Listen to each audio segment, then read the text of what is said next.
Baik, saya akan menjelaskan tentang memahami hubungan antara Islam dan bentuk negara.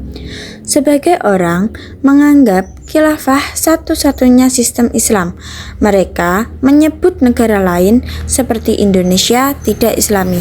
Padahal Islam tidak mewajibkan bentuk negara tertentu, yang penting adil dan membawa maslahat. Tidak bisa dipungkiri juga bahwa sebagai kecil umat Islam ada yang memahami bahwa harus bersistem khilafah dan umat Islam di dunia harus disatukan dalam kesatuan politik.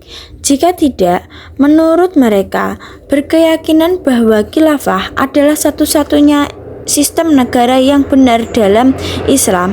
Mereka berpendapat bahwa Indonesia adalah negara kafir, Pancasila adalah taghut, dan sebagainya. Baik, selanjutnya ada muamalah, bukan ibadah. Negara adalah urusan muamalah duniawi. Hukumnya boleh selama tidak dilarang.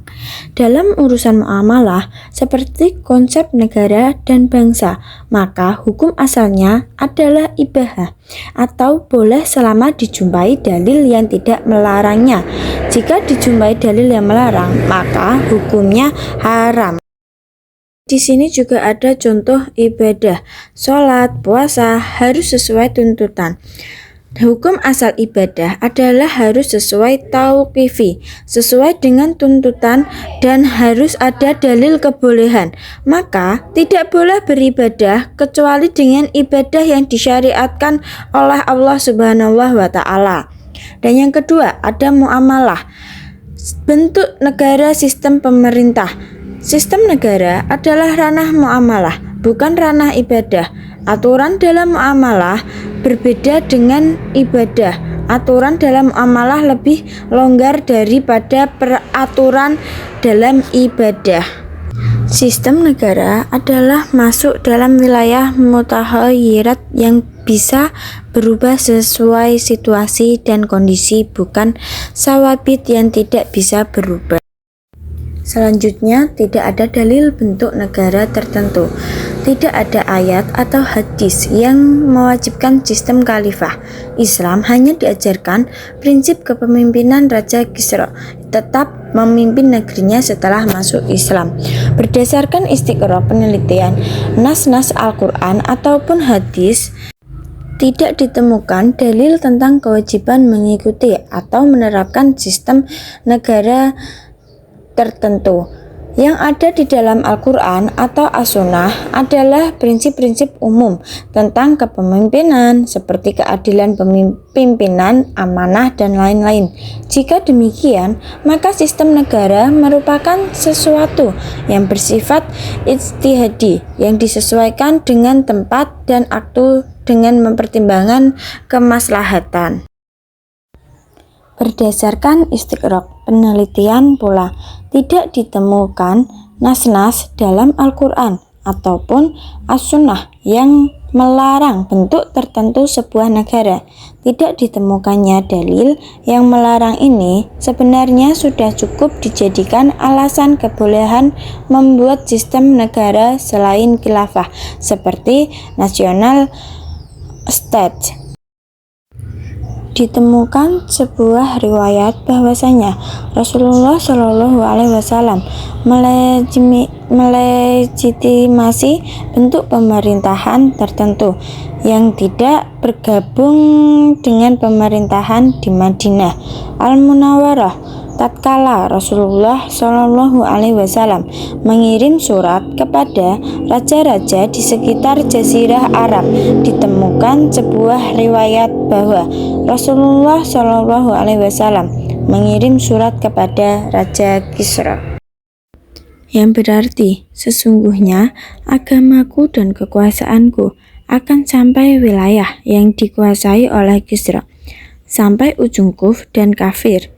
Katakanlah pada Kisra, jika Anda berkenan masuk Islam, saya akan memberikan apa yang menjadi kekuasaanmu kepadamu, dan saya akan menjadikan kamu raja atas kaummu dari anak-anakmu.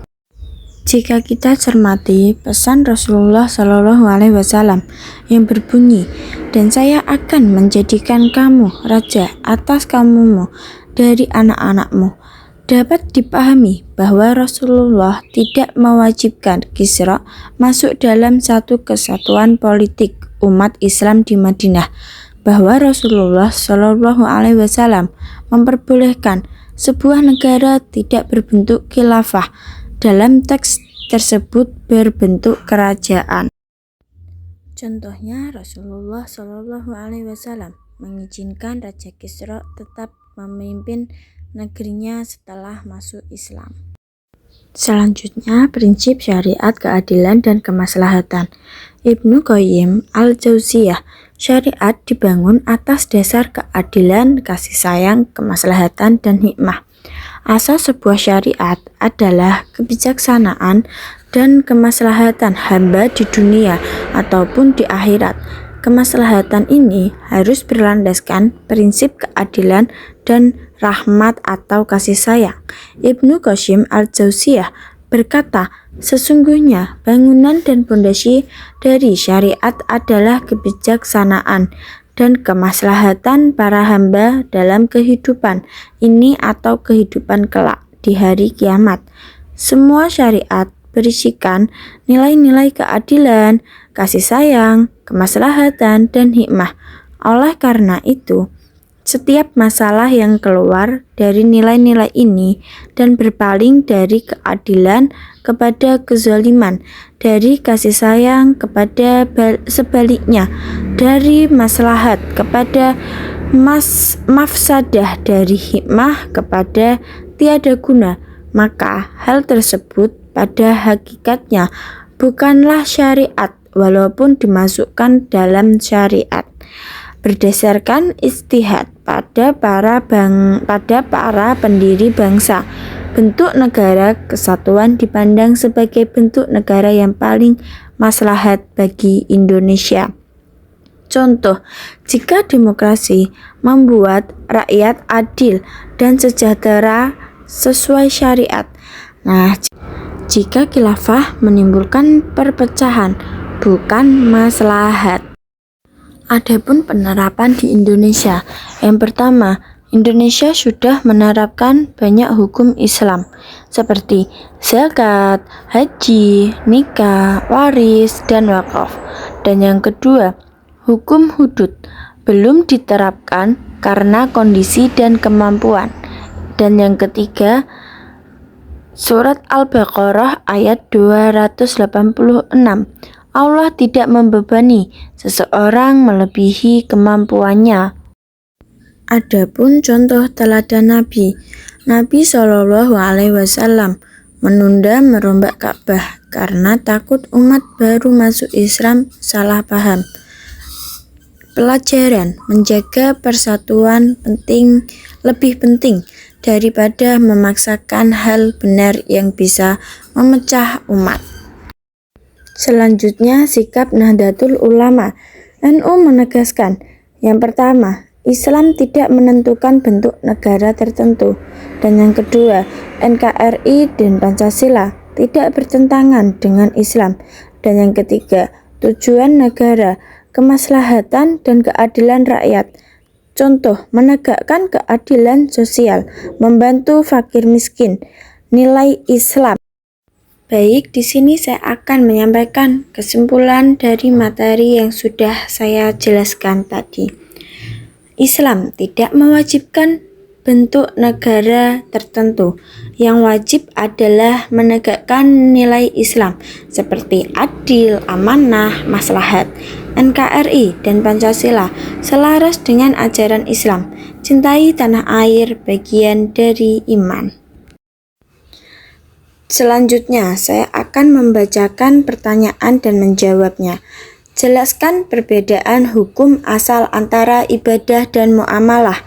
Perbedaannya, ibadah hukum asalnya tidak boleh sampai ada dalil yang memerintahkan. Ibadah harus mengikuti tuntunan syariat dan tidak boleh dikreasikan. Sedangkan muamalah hukum asalnya boleh selama tidak ada dalil yang melarang. muamalah bersifat fleksibel dan boleh berkembang sesuai kebutuhan. Sekian, terima kasih. Itu yang mungkin saya dapat sampaikan. Apabila ada kesalahan, mohon maaf. Assalamualaikum warahmatullahi wabarakatuh.